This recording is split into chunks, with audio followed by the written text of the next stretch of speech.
हर खबर पर है हमारी पहली नजर। उत्तराखंड की बुलंद आवाज।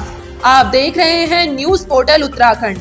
बीते दिनों पूर्व कैबिनेट मंत्री को बाजपुर में कांग्रेस पार्टी के सदस्यता अभियान में आना भारी पड़ा था। यशपाल आर्य के कांग्रेस ज्वाइन करने के बाद लगातार बाजपुर में चुनाव लड़ने को लेकर विरोध हो रहे हैं। जहां एक कार्यक्रम में शामिल होने आ रहे पूर्व कैबिनेट मंत्री यशपाल आर्य का विरोध पार्टी के एक ही गुट ने काले झंडे को दिखाकर किया। उसी दौरान बात इतनी बढ़ गई कि नौबत मारपीट तक जा पहुंची। उसके बाद पूर्व कैबिनेट मंत्री यशपाल आर्य और उनके पुत्र पूर्व विधायक संजीव आर्य अपने समर्थकों के साथ भारी संख्या में कोतवाली पहुंचे और जमकर बवाल करते हुए गिरफ्तारी की मांग की। अब दूसरे कांग्रेसी गुट समर्थक कुलविंदर सिंह किंदा ने पूर्व कैबिनेट मंत्री यशपाल आर्य सहित 24 लोगों पर नामजद तहरीर देकर मुकदमा दर्ज कराया है। साजिश से माननीय यशपाल आर्य जी पर यह जानलेवा हमला किया गया है, जिससे पूरा दलित समाज एक मंच पर है और हम लोगों ने पूरी कमेटी ने साथ उनको संशोधित भेजी है। अनुसूचित जाति जनजाति अत्याचार निवारण अधिनियम 1989 के प्रावधानों के अनुसार तत्काल इनकी गिरफ्तारी की जाए।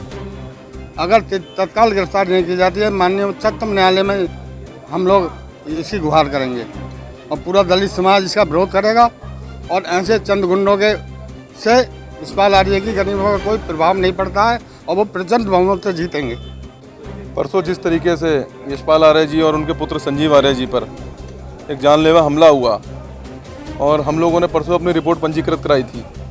आज हम पुलिस प्रशासन से ये पता करने गए थे कि हमारी रिपोर्ट में क्या इन्वेस्टिगेशन हो रही है और क्यों उस पर कार्रवाई नहीं हो पा रही है। अभी जो एडिशनल एसपी प्रमोद कुमार द्वारा जो हम लोग को आश्वासन दिया गया, ये कहा गया कि अभी इन्वेस्टिगेशन चल रही है और इन्वेस्टिगेशन फेयर होगी। और हम उनसे एक अनुरोध करने गए थे, क्योंकि सत्ता में जो लोग बैठे हैं उनके इशारे पे इतनी बड़ी घटना को अंजाम दिया गया।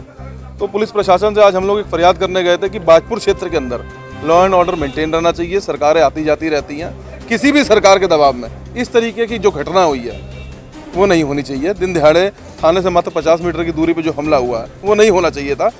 तो ये पुलिस प्रशासन की भी नैतिक जिम्मेदारी बनती है कि ये इन्वेस्टिगेशन तुरंत हो, जल्दी हो और एकदम फेयर हो। ऐसा कुछ नहीं है, कांग्रेस पार्टी से संबंधित उसमें कोई लोग नहीं थे और भारतीय जनता पार्टी के इशारे पर जिस तरीके से हम देख सकते हैं कि जिस दिन से यशपाल आर्य जी कांग्रेस के अंदर आए हैं उस दिन से पूरी भारतीय जनता पार्टी एक विचल सी गई है। उनके अंदर एक बड़ा भारी असंतोष है। तो ये उनके द्वारा ही पूरा का पूरा एक षड्यंत्र बुना गया ताकि किसी प्रकार से यशपाल आर्य जी पर दबाव बनाया जाए और उनको नुकसान पहुंचाया जाए। क्योंकि इस समय भारतीय जनता पार्टी पूरी हर तरीके से वो देख चुकी है कि देवभूमि उत्तराखंड के अंदर उनके पैरों के नीचे ज़मीन खिसक चुकी है।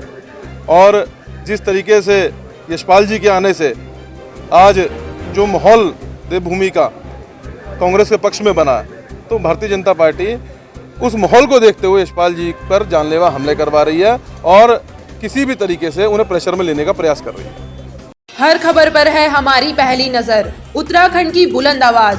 आप देख रहे हैं न्यूज पोर्टल उत्तराखंड।